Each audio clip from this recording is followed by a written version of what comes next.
Lesson number 10 यानी 10वां सबक लालच। लालच क्या है? आज का उन्वान है हमारा लालच। चलिए कहानी शुरू करते हैं।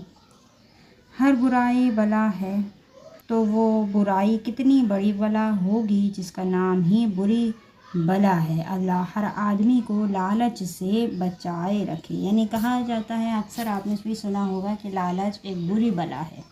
ठीक, बुराई बला है जिसमें से एक है लालच। चलिए आगे लिखा है कि लालच आदमी ज़िंदगी में कभी खुश नहीं रह सकता। उसे जब भी कोई चीज़ मिल जाती है तो यही सोचता है कि अभी और मिल जाए तो अच्छा है। यानी और ज़्यादा लालच करता है और ज़्यादा चीज़ की ख्वाहिशमंद होता रहता ही है, हमेशा रहता है। और जो चीज़ उसके पास ना हो उसे दूसरों के पास देखकर कुढ़ा करता है। इसको ज़िंदगी में कभी चैन और सुकून नहीं मिलता। ठीक है जी, ये तो हो गया भाई लालची कौन होता है, कैसे पता चलेगा कि फलां के अंदर लालच है। चलें, कहा जाता है कि एक शख्स अव्वल नंबर का लालची था। वो हमेशा अल्लाह से ये दुआ करता था कि मेरा सारा घर सोने से भर जाए और मैं जिस चीज़ को भी हाथ लगा दूं वो सोने की हो जाए। आखिरकार एक दिन उसकी दुआ कबूल हो गई। वो घर में आया, उसने हर दर व दीवार को छुआ, हर सामान को हाथ लगाया, कुर्सी मेज़ और आईना कुछ ना छोड़ा, हर बर्तन को हाथ लगाया, गर्ज के कि पूरे घर को सोने का बना डाला। और जब सब कुछ सोने का हो गया तो बहुत खुश कर ठाठ से लेट गया। दिल ही दिल में खुश था, अब मेरे बराबर कौन है और मेरे बराबर सोना किसके पास होगा। मस्त व मगन सुनहरे बिस्तर पर लेटा हुआ था कि अचानक भूख लगी। लड़की को आवाज़ दी और खाना लेकर आई।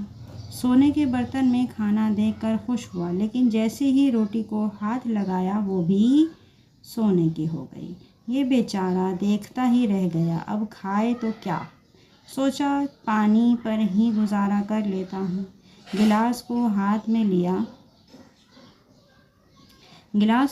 में लिया, जैसे ही पानी को मुंह लगाया पानी जमकर सोने का डला हो गया। प्यास तेज थी, बेचैन हो गया। घबराहट में बेटी को गले लगा कर रोने लगा। देखता क्या है कि वो अब बेटी नहीं है बल्कि सोने की एक मूर्ति है। यानी गोया वो जिस चीज़ को भी हाथ लगा रहा था वो सोने की हो रही थी। ये देखते ही बेहोश होकर गिर पड़ा। अब जो होश आया तो ख्याल पैदा हुआ कि लालची आदमी को सोना तो मिल सकता है, लेकिन ये ना खाना पानी मिल सकता है और ना औलाद की मोहब्बत और चैन और सुकून। ये सोचते ही उसने तौबा की और अल्लाह के करम से उसके हाथ का असर गायब हो गया। यानी लालच इतनी बुरी बला है कि सारा चैन और सुकून इंसान का ख़त्म कर देता है। हाँ, इन्हें बताओ, सुकून, बेचैन, मस्त व मगन, राहत, बेहोश, तौबा, औलाद, इत्तेफाक, मूर्ति। और जुमला बनाओ में बेहोश, बेचैनी, इत्तेफाक, मूर्ति। ठीक, ये आपने एक्सरसाइज करनी है। इसके बाद है इन जगहों को भरो। उसकी ज़िंदगी में डैश नहीं लिखा गया। रोटी को हाथ लगाया, वो डैश की हो गई। प्यास तेज थी, डैश हो गया। देखता क्या है कि वो डैश नहीं है, डैश की एक डैश है। चलिए, ये सब आपको लेसन में मिल जाएगा इंशाल्लाह। आपने इसको कंप्लीट करना है। अब सवालात देख लेते हैं। पहला सवाल है कि लालची को चैन क्यों नहीं मिलता। लालची आदमी का किस्सा क्या है। लालची आदमी ने सोना पाकर क्या खोया। ये 3 सवाल हैं, इसको आपने करना है। जिस चीज़ का जवाब आपको नहीं आता हो वो आप कमेंट बॉक्स में लिखिए, उसका जवाब इंशाअल्लाह ताला आपको दिया जाएगा। आज की वीडियो में बस इतना ही। वसल्लल्लाहु अला सय्यदना तय्यबीन ताहिरीन। फरमाया